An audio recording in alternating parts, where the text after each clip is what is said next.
I was 17 when she came. I'd been living with my abusive mother for 17 long, painful years. It was around midnight, and my mother was already asleep.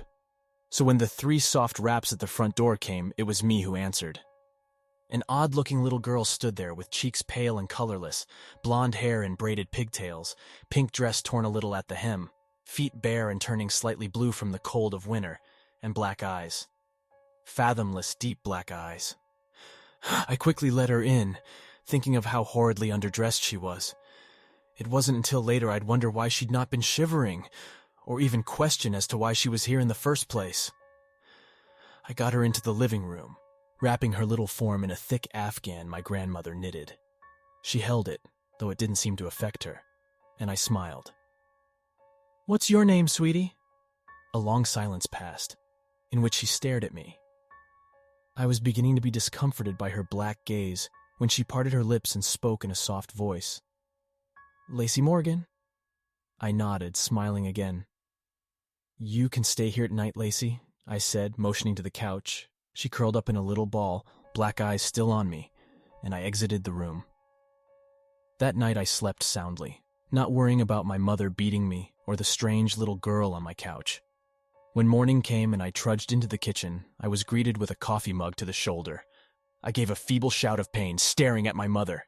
"What the hell did you do? Why is there dirt on the couch?" she shouted, confusing me greatly. Upon investigating, I found that Lacey had vanished, the only proof she'd been there being some dirt that must have fallen off her dress. Or feet. I took responsibility, earning myself a strong hit to my cheek, then left for school. While there, I heard something that sent chills through my spine. Lacey Morgan was found dead last night. I passed the day waiting for any more news on the subject, but found none.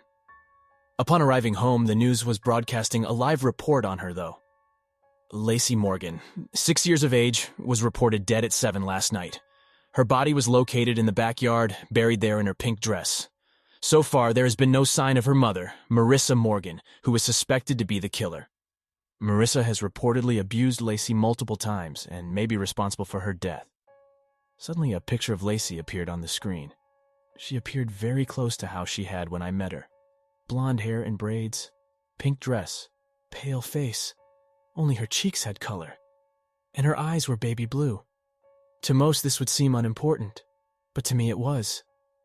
She died before arriving at my house, if what the newscaster said was true. Died hours before. I tried to play it off, going about my business. I went to bed early so as not to have to see my mother. It was around midnight when I awoke to cool fingers stroking the bruise on my cheek. I sighed, leaning into the small hand. "Never again," Lacey whispered before her hand vanished. Not 10 minutes later, I heard my mother screaming. I rushed into her bedroom, nearly fainting at what I saw. My mom was thrashing wildly on her bed, a small creature having buried its face into her chest. I could hear the sound of flesh tearing, and my mother's screaming increased in volume. I wished I hadn't gotten up. Later on, I'd tell myself I hadn't, but I had. So when Lacey pulled back from the gaping hole in my mother's chest cavity, I had a plain view of her razor-sharp teeth, glinting in the light, glinting with my mother's blood. She smiled innocently at me for a moment before swiftly tearing out my mother's jugular. That time I did faint.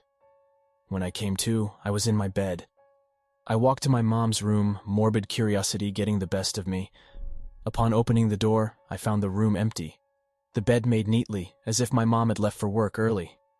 The only oddities were the dirty children footprints, and the open window, showing that Lacey had in fact visited. I never saw my mother again, and I never missed her either. I eventually got married, and we had a child together. I named her Lacey. Recently, I noticed the neighbor's daughter has all sorts of scrapes and bruises on her arms. I've started watching their home, and the other day, I saw something odd. A little girl running barefoot through their backyard up to their back door.